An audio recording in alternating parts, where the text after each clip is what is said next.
Good morning. I'm Angelina Carleton, the hostess of the Design Your Legacy podcast, where I look to distill the best practices, positive examples in action, and the best ideas to inspire you.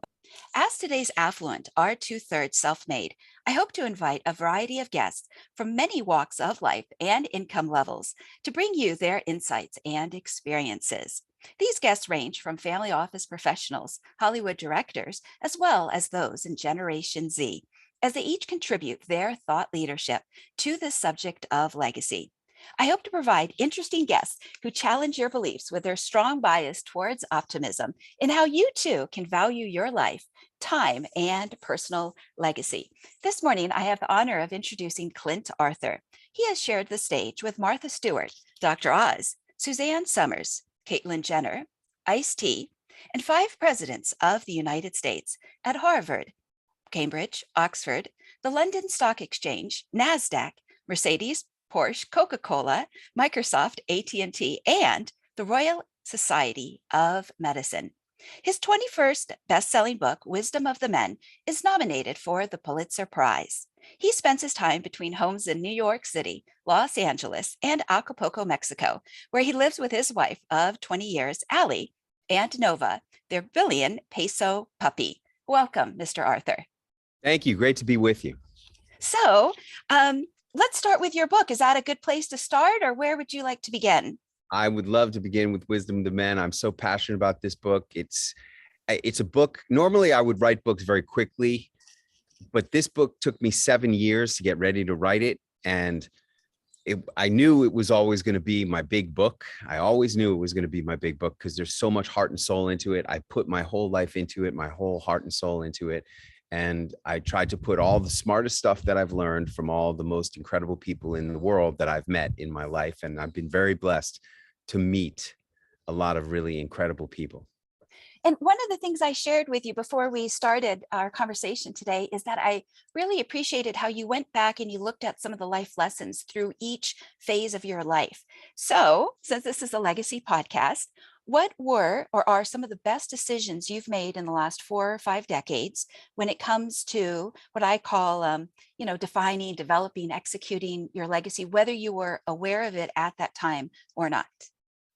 Meeting the people is definitely one of the things that has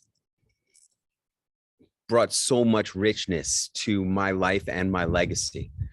Starting with when I was a little kid and I used to go to nightclubs. When I was growing up in New York City, the drinking age was 18. So I started going to Studio 54, the famous nightclub, when I was 15 years old. And that's where I met Andy Warhol one night. And also Halston, the designer. And this was just the beginning of putting myself into situations where I was out of my comfort zone.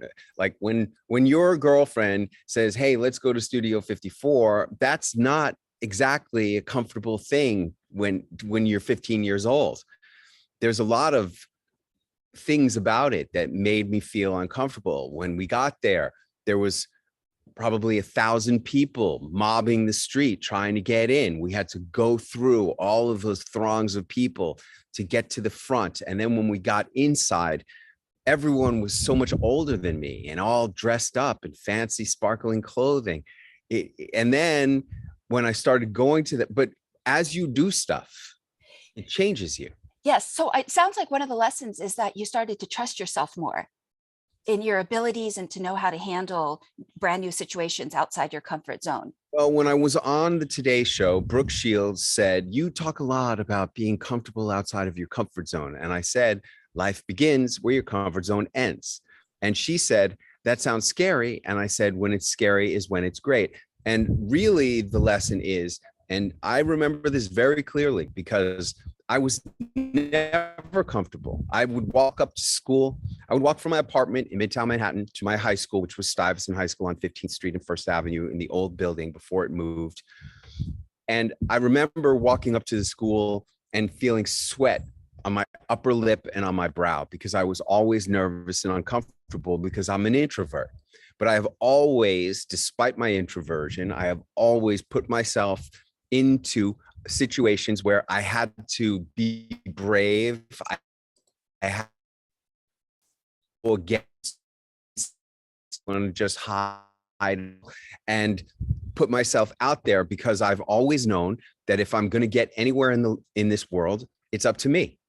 And that's why I've done the stuff that I've done. And as you do more stuff, in this case, going to Studio 54 with my girlfriend enabled me to go to Studio 54 by myself. Because what I realized was that, hey, as a young, good-looking boy in New York City in the early 80s, I had my own value. I could do anything that I really wanted to do because I was a young, good-looking boy.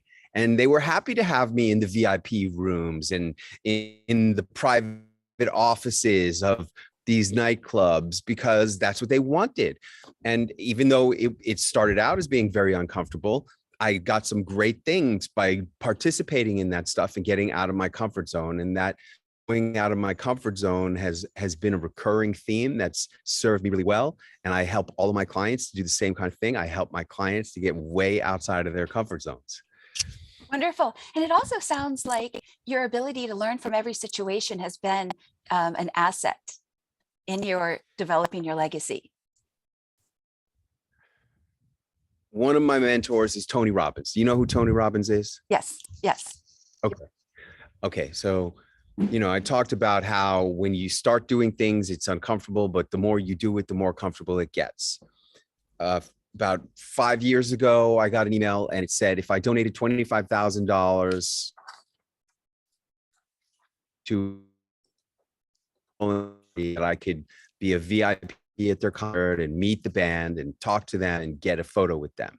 And I showed it to my wife. I said, what do you think of this? And she said, wow, that seems really cool, but $25,000, that's crazy. And I said, yeah, you're right.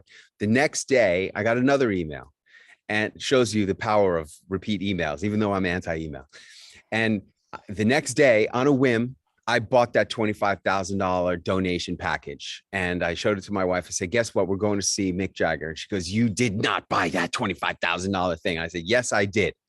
And we went and we had an amazing time. Fast forward to 2 years ago, and I got an email from Tony Robbins' team. And it said, if you donate $25,000 to Tony Robbins' favorite charity, then you can be the host of his 60th birthday party in Los Angeles at the Microsoft Theater. And it took me 20,000 because I was already more comfortable about doing stuff because I had done it once before. And this is the whole thing about getting outside of your comfort zone and being courageous, is that the more you do it, taking those risks, you get used to taking risks, and it becomes less the experience with success. And that's really what it comes down to. And that's the whole thing. So many people, they think, well, I could be a speaker at the stock exchange. I could do that. Yeah, you could. And once you've done it, then we'll know how good you did. yes, I've spoken at NASDAQ many times. And the last time I spoke at NASDAQ was much better than the first time I spoke at NASDAQ. I spoke at Harvard many times, and the last time was better than the first. And all of that prepared me for my most recent high status speaking thing, when I spoke at the London Stock Exchange and Nigel Farage was there. And I said, Nigel, what's the most important thing you ever learned? He said, well, considering how it took me 27 years to make Brexit happen, patience. I thought that was a valuable lesson. And I brought this up for two reasons. Number one, first of all, you think Tony Robbins is somebody. Most of the people watching this interview think that Tony Robbins is somebody. I can show you many, many videos on my phone about Tony Robbins. And I say, what do you think of Tony Robbins? And the person says, Tony who? right. Because they don't know who Tony Robbins is, because only the 0.5% of people who are into personal development, going to self-help seminars, we know who Tony Robbins is, because Tony Robbins has marketed to us and positioned himself as a celebrity in our eyes. But in reality, he's nobody.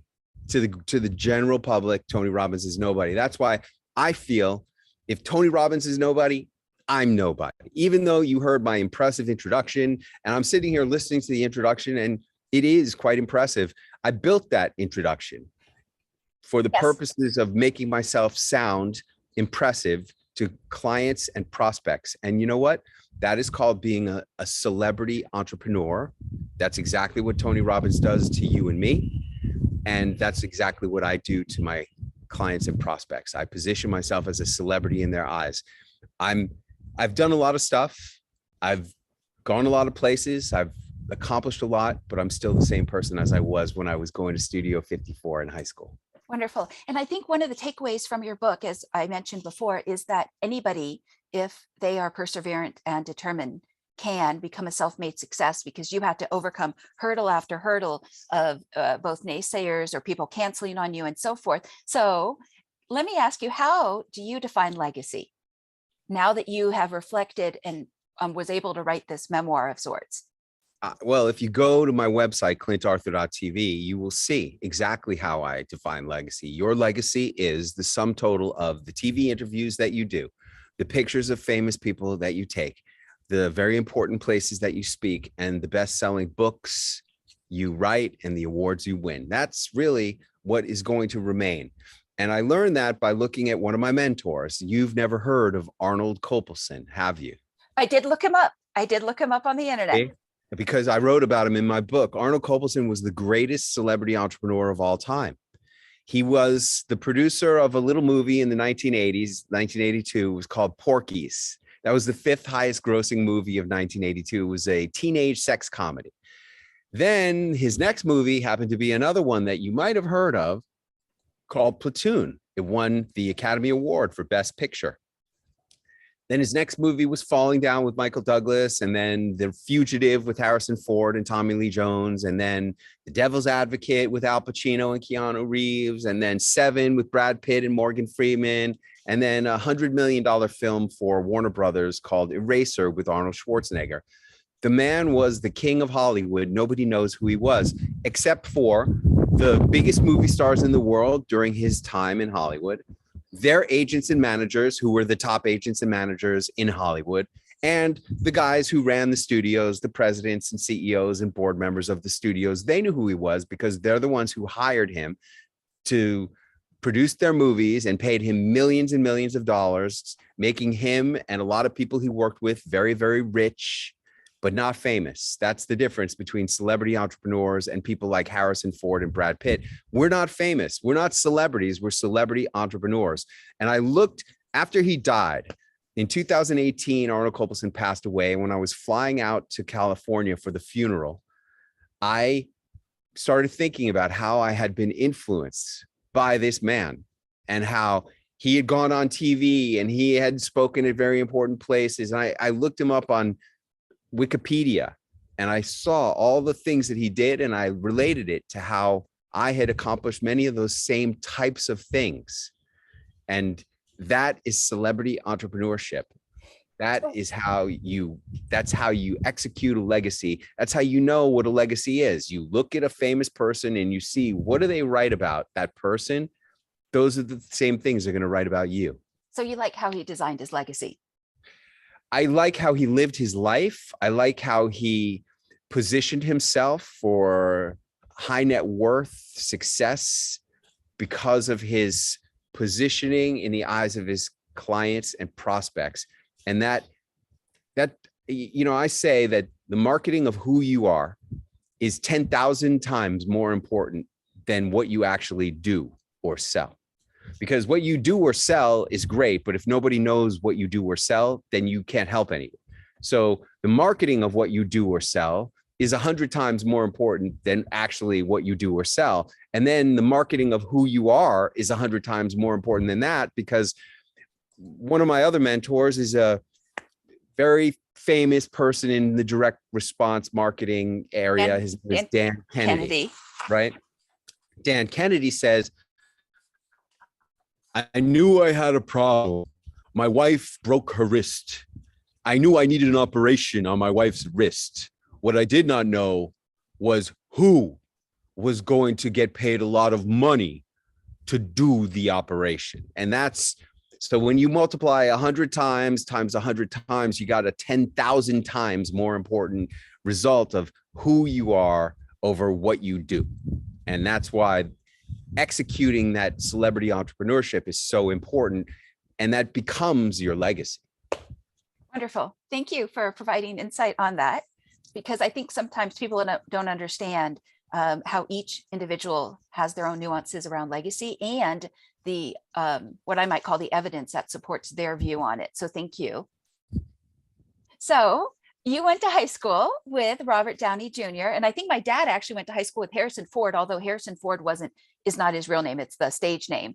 So what did you learn from some of his movies? Because you definitely are a student of art as well as somebody who will learn from mentors.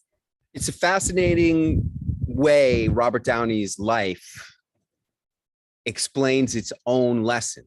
Because when I knew him in 8th grade, I was Tony in West Side Story, and he was the star of the musical Hair in another production that the high school did. Both of us being stars of the plays for the school, we became friends. We went to see a movie that his dad, Robert Downey Sr., had directed called Putney Swope. And I don't remember anything about that movie, but after the movie was over, we were walking through Greenwich Village, and he said, hang on a second. And he ducked into a candy store and came out with a pack of Marlboro Reds. And he fishes out a cigarette, takes a puff, holds up the pack like this next to his head and crushes it and throws it on top of a pile of trash on the sidewalk. And I looked at him like this, and he goes, I just wanted one. Now, this shows you how much personal willpower Robert Downey Jr. had. However, we all know Robert Downey Jr.'s willpower wasn't enough. He got in trouble with the law because of drugs. He became a drug addict. He went to prison. When he got out of prison, he was lucky enough to be able to be employed by a woman named Susan Levine. Now, the fascinating thing is that my wife, before I met her, was running a production company in Hollywood, and Susan Levine worked for my wife in her company. And then she went on, after working for my wife's company, she went on to become a movie producer. She hired Robert Downey Jr., and they got married. And his life and her life have been on what I call an extreme rocket ride of success. Yes, I was going to mention that's his wife, because I looked on his Instagram profile. And the real lesson of Robert Downey Jr. goes beyond willpower, because willpower is not enough. The real lesson of Robert Downey Jr. and what I found to be true, luckily for me, I have a great wife. Who you sleep with makes a huge difference. If you're sleeping with a person in the middle of the night, you say, hey, I just had this great idea. And they say, shut up, I'm sleeping, don't bother me. That's not the same as if you wake them up and you say, hey, I had this idea, I want to do this, this, and this. And that person says, that's an amazing idea, you have to do that. That's the kind of thing I generally hear from my wife. And I think that's the kind of thing that Robert Downey Jr. and his wife are sharing with each other. And the real lesson of Robert Downey Jr. is who you sleep with every single night is a huge determining factor in your success. Yeah. And I'd like to compliment your honesty right now, because one of the things that is in your book is just raw truth. And I wish that every 18-year-old could get a copy of this book so that they could break through the illusions of what they're told in society, and to realize that, it's going to be a hard world, but these tiny distinctions do make a difference. I really tried to pull no punches with this book. Like I said, I was intimidated by it. And when I went to Venice, I held a conference at Carnegie Hall featuring Martha Stewart, Ice-T, Jerry from Ben and Jerry's Ice Cream, Michael Gerber, who wrote The E-Myth, and Dan Kennedy was supposed to be one of the speakers. He was the actual inspiration of it all. It was called The Living Legends of Entrepreneurial Marketing. And after that conference was such a huge smashing success, I took my wife on a celebratory tour of Europe, and one of our first stops was in Venice for 2 days. When I first arrived in Venice, the ingenuity, the genius, the creativity of that little archipelago of city, all buildings rising up out of the water, was so inspirational to me. I knew if I could spend enough time in Venice, I would do a great service to Wisdom of the Men. And I waited almost 2 years to be able to get back to Venice to write that book. And as I was there walking around by myself in this ancient glory of Venice, Italy, I was just me talking into my phone. I dictate my books, and I was just talking my truth, and I had nobody to be sensitive about. I pulled no punches whatsoever. I told everything exactly like it is. And some people get pissed off at me, especially about the chapter about Ed Asner. Remember that chapter? Oh, yeah, I do. He was not very nice to you No, he wasn't. in his final words. Yeah. And I took that as some kind of a weird message from the universe. And I really had to think about it, because I wasn't going to write about that because he was so mean to me. He was And nasty. He was he nasty was to you. nasty. He was nasty, especially when I had so much esteem for him, as I explained in that chapter. And then I figured out what it was really all about. And a lot of people don't want to hear what that's all about. A lot of people don't want to think that that's inside every single man, that nastiness, that meanness can be part of it, even your husband or boyfriend. But that's the reality of it all. Yeah, I kind of was thinking about that this morning, and I thought he was just unhappy with himself. And then those final words that he said to you, yeah, they weren't very constructive. But I want to highlight something right now to any viewer or listener that's tuning in, which is no matter how many times people put you down, threw you down, insulted you, you've always come back to a place of what can I learn from this? And like I said before, you still have a good heart. It didn't taint you. It's a really important lesson. And it's one of the things that I've learned over the years from Tony Robbins, who has been a great mentor to me in his own way. And that is, what can you find? What is the seed, the kernel of good that you can find from any situation? You always have to look for what's the lesson I can learn from this. Because, I did a segment called 5 Things You Should Never Say If You Want to Make More Money. And this was one of my TV appearances. I think this was my 96th TV appearance, and it was on Fox Los Angeles. And I say, one of the things you should never say if you want to make more money is I woulda, coulda, shoulda. There's life. There's what happens in life. And sometimes you win. Sometimes it doesn't go the way you want, and you can lose money. And sometimes you break even. But in any case, you should never say I woulda, coulda, shoulda. All you can say is, this is what happened, and here's what I learned from having my $50,000 stolen by my Taiwanese partner. That's what I learned from that. Yeah. And I speak with authority about that because I had $50,000 stolen by my Taiwanese partner. And we were talking about it just this morning and what we learned from that whole thing. So in taking these punches time and again, what do you think keeps you humble as well as with your work ethic? And the reason I'm highlighting that is because sometimes when people can become successful, they can rest on their laurels. I have had the great privilege of getting clean and sober. I quit smoking marijuana accidentally in 2009. Which you talked about in this book. Yep. I talk about it in the book, and I talk about how the day after I went on the Today Show, January 1st, 2014, I woke up in my hotel room and I said to my wife, you know what? I think I'm done drinking. And I've been clean and sober for more than 8 years now. And as a result of that, I have been able to really take my life on a rocket ride. That's when all of my events with the biggest celebrities started happening. I started having the courage to pay the big money to get the big celebrities to come.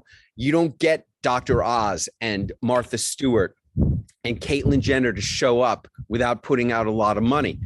And as a result of meeting, you don't get to meet the Rolling Stones without paying a lot of money. And as a result of my working with the biggest superstars in the world, I have a really great perspective on how, as great as I am and all the things that I've done, I'm not Mick Jagger and I'm not Dr. Oz, and I'm not even close to these people. I'm not even close to Tony Robbins, and Tony Robbins is nobody.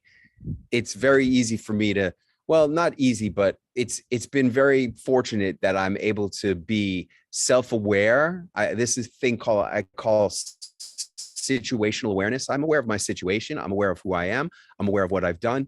And I'm very grateful for the things I've accomplished. I'm grateful for my beautiful home in Acapulco. But I understand also that I'm really just a celebrity entrepreneur. Yes. So what I'm hearing is that when you gave up drugs and alcohol, which you talked about very authentically in your book, is that then you realized more than ever the potential within you to reach new heights, because then really you had nothing stopping you. When I gave up drugs and alcohol, both of those things had been contributing to my lack of confidence. By giving up drugs and alcohol, I became more confident and I was able to face adversity much more strongly than I otherwise would have been able to face it. When we were scheduled to do our Leadership Speakers Academy event at West Point Military Academy, I paid Buzz Aldrin, the man who walked on the moon right after Neil Armstrong, a lot of money to be one of my speakers. I had a U.S. Army 3-star general, General Russell Honore, who evacuated New Orleans after Hurricane Katrina. I paid him a lot of money to come and speak about leadership at that event. And 26 days before the event was supposed to start, the brass at West Point canceled the event and told me they would gladly refund all my money. And that they knew, they said, look, Clint, I know it's going to be hard for you, but you're not going to be doing any events at West Point. And somehow I was able to stay courageous and keep believing. And I'm not exactly sure how I did it, but I still had my 3-day event at West Point and everyone got what they were promised and more. And Buzz Aldrin spoke to my audience and everybody got pictures with Buzz Aldrin on the stage and the general spoke. And when I asked Buzz Aldrin, what's the most important thing he ever learned? He says, nothing is impossible. And when I asked General Honore, what was the most important thing he ever learned? He said, all the opportunities on the other side of impossible.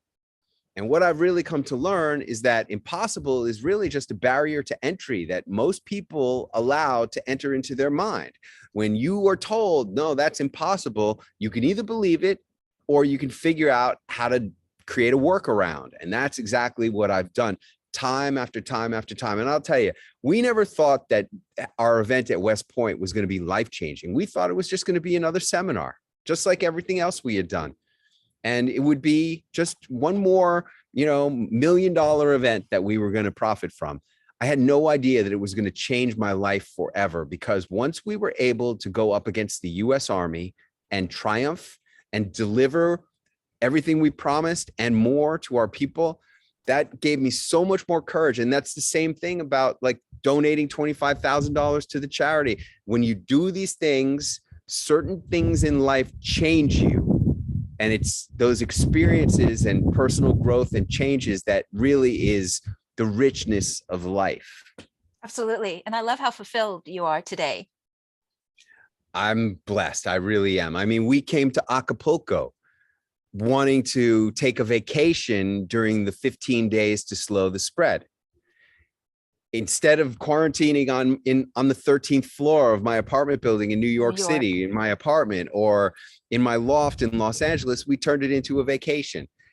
And 4.5 months later, we left with an accepted offer on a villa, and we were different people.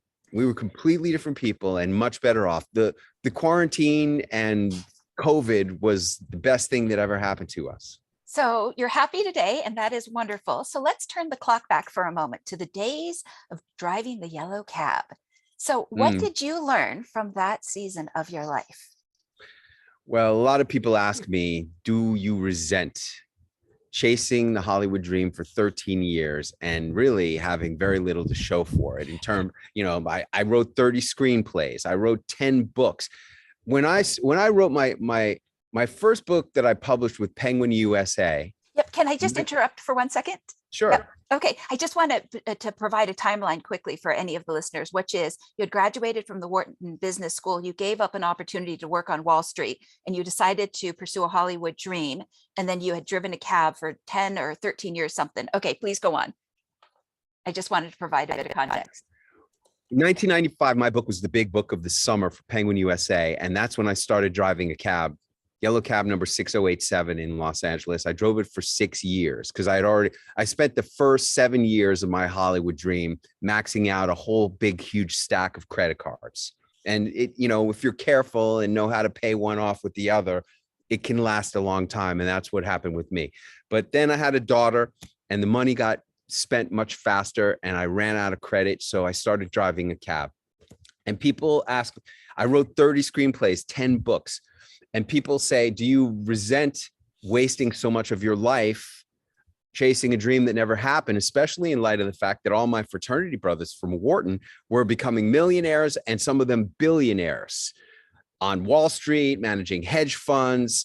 One of my fraternity brothers is the owner of the most expensive private house in Hong Kong, the most expensive house in the most expensive real estate market in the world.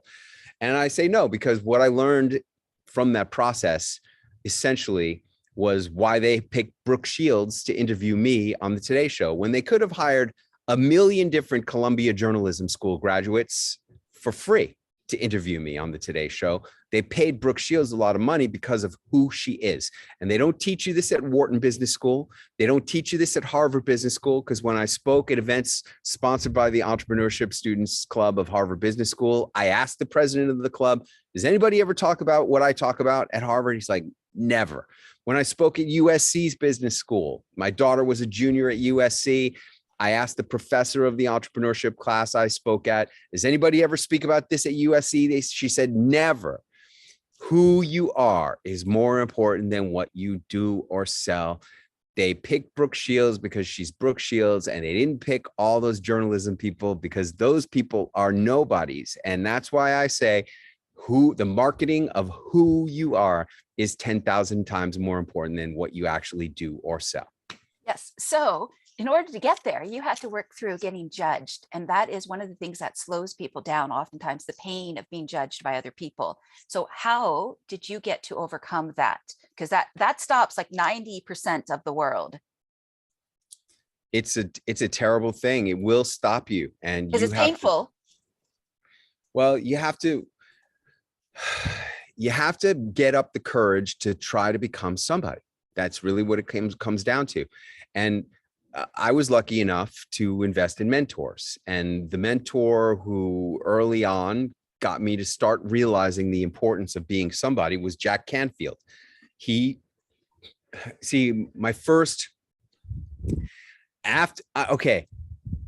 After I was driving the cab for 6 years, I said, this isn't worth it. 30 screenplays, 10 books published by Penguin USA. Nobody's reading what I'm writing. I'm driving a cab. Being a writer is not the answer. I got to try to save my life, dig myself out of the ditch that I had dug for my life. And I said, I'm never going to write again. And then it was October of 2008.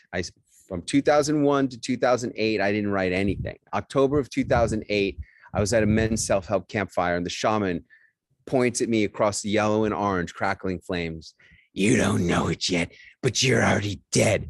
What are you talking about, man? I'm the most successful guy on this team. I was driving a cab 8 years ago. Now I'm a millionaire. I was living on a little boat in Marina Del Rey. Now I live in a mansion in the Hollywood Hills.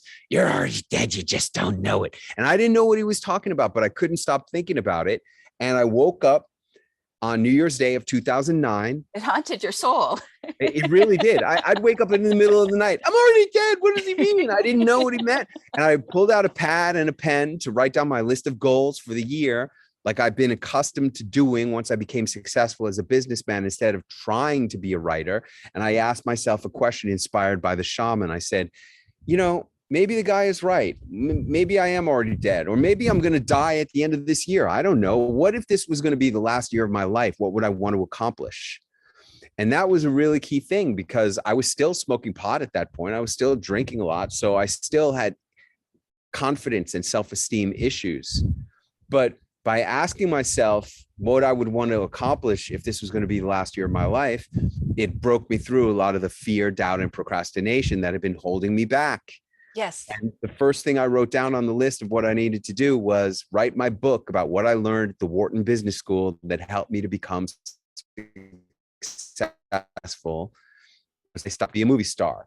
And I wrote that book very quickly, 18 days. And then I self-published it on Amazon and waited for all the sales to roll in. First year, 18 sales rolled in of that book. And I was like, wow, how come no one's buying my book about Wharton Business School? It doesn't make any sense. And luckily, I asked myself, there's a common thing that a lot of experts have. My book really isn't that good. I'm really not that good. This is what people think. Mm-hmm. I call this, who am I? This is the who am I syndrome. I'm not good enough. Syndrome. A lot of people call it imposter syndrome. I just call it like, who am I to think that I could have written a book? Now, luckily for me, I wrote a book about the Wharton Business School, and I put all the smartest things that I learned at Wharton into that book. And I was lucky because I asked myself, when I saw that book sitting on a shelf in my office collecting dust, I asked myself this question: if that book is not good enough, the book about the best business school in the world, then what's ever going to be good enough? And I believed it in enough that I started seeking mentors on how do you sell books. And that's how I ended up face-to-face with Jack Canfield. And he said, you got to become somebody. You can't be a nobody and expect to sell books. People don't buy books from people who aren't famous. You need to become famous. And that's when I hired a publicist and started investing in the promotion and marketing of my book. And you really do. You have to, but here's the thing. I thought I was investing in the promotion and marketing of the book, but what I was really investing in was the promotion and marketing of Clint Arthur. Yes, and your brand. As you invest in yourself, you not only get other people more of you, also begin to think more of yourself. And that's really the key thing, because where does the first sale have to occur? Right here. Internally. If it doesn't happen, if you're not believing in yourself, if you don't think that you have the greatest product in the world and you haven't bought the product yourself, you're never going to be able to sell it to anybody else. You have to have the confidence. And as I did more and more TV, that's when I started building more and more confidence. And that's how it all happened. Yes. So speaking of confidence, you overcame quite a challenge one time with a Wall Street Journal reporter. Do you want to speak on that for a moment? Because I think in today's cancel culture, no matter someone's age, they can be quite sensitive to when they get attacked. So would you speak to that story for a moment? Because I thought that was a very good chapter in your book. Thank you. That was a very scary thing. And it was really great because there was I had a lot of stress waiting, because initially that article started out as a hit piece on me, and yes, it evolved really into a more of a criticism of the way certain of my clients misrepresent what we do. I tell all my clients, don't ever lie in your marketing, especially. It's not worth it. The whole point of marketing is to put the truth out there. And if it is what I call a golden balloon, people are going to, you paint a picture of a golden balloon, and people will imagine whatever they're going to imagine onto there. And generally people will imagine better of you than you think of your own accomplishments. And what I did was, in talking to this Wall Street Journal reporter, I used the stories from my life, many of which that I've already told you here today. And it helps to paint a sympathetic picture of who I am and what I'm all about. And I think I won over the Wall Street Journal reporter by telling the stories about being a taxi driver and telling the stories about being a little kid wanting to be somebody and wanting to go to the Wharton Business School. And as a result of that, the Wall Street Journal article really could have been a lot worse than it was. but even still, I'm able to, pull out of the Wall Street Journal article a quote that I have on the front page of my website, clintarthur.tv. It says, Clint Arthur is a charismatic marketing impresario who helps his clients stand out. And that's exactly what I do. That's exactly who I am. And if you don't lie about what you do, then you'll be great. Now, what am I talking about? I had arranged for an event for my clients at the Harvard Faculty Club. It was sponsored by the Entrepreneurship Students Club of Harvard Business School. The president of that club spoke at the event, but nonetheless, some of the financial advisors, and I really do have, unfortunately, a low regard for most financial advisors because they're just not upstanding enough. There's a lot of financial advisors who are fiduciaries. That's good. But then there's a lot of financial advisors who will sell you products that really are not necessarily in your own best interest. They're in the Yeah. interest of the company or whatever. And I have a lot of clients who have rebelled against that model and become fiduciaries because they want to be on the side of the client, which I think is only fair. But in any case, some of those financial advisors, instead of saying, I spoke at the Harvard Faculty Club at an event sponsored by the Entrepreneurship Students Club of Harvard Business School, said, here I am speaking at Harvard Business School. And that's not what happened. And It was a slight misrepresentation. that's a misrepresentation of what it Yeah. was. I didn't do it. They did it. I never do that. I never, ever have said I spoke at Harvard Business School. I always say exactly what I've said. So because I want to be truthful and I don't need to lie. What I did was fantastic enough on its own. Why lie? Yeah. So what I would like to highlight there is how truth can be a superpower, but I think you also just faced the tiger that moment so that you related, you talked from your heart and telling the truth. And I think the journalist probably related to you. You know, you touched their heart. I'm sure that they were someone at one time that wasn't just a Wall Street Journal reporter, and they understood, you know, what you had built because they too had built something. It comes down to what I call 7-figure stories. There are certain stories in your life that are the stories you need to tell if you want to make mucho dinero as an author, a speaker, a coach, an advisor, a consultant of any kind, an expert. These are, what I've learned is the clients that I have whose stories I know the person. When I know your story, I know the person, I know you. When I don't know your story, you're just a name on a list or a number. And that's a terrible way to be a vendor of any product. If you are a vendor of a product, if you are a salesperson of a product or service, if your clients and prospects don't know your story, then they don't know you. And if you can get them to know your story, then you'll have an advantage over your competition. And if you can get them to know the right stories, then they'll be loyal as heck forever.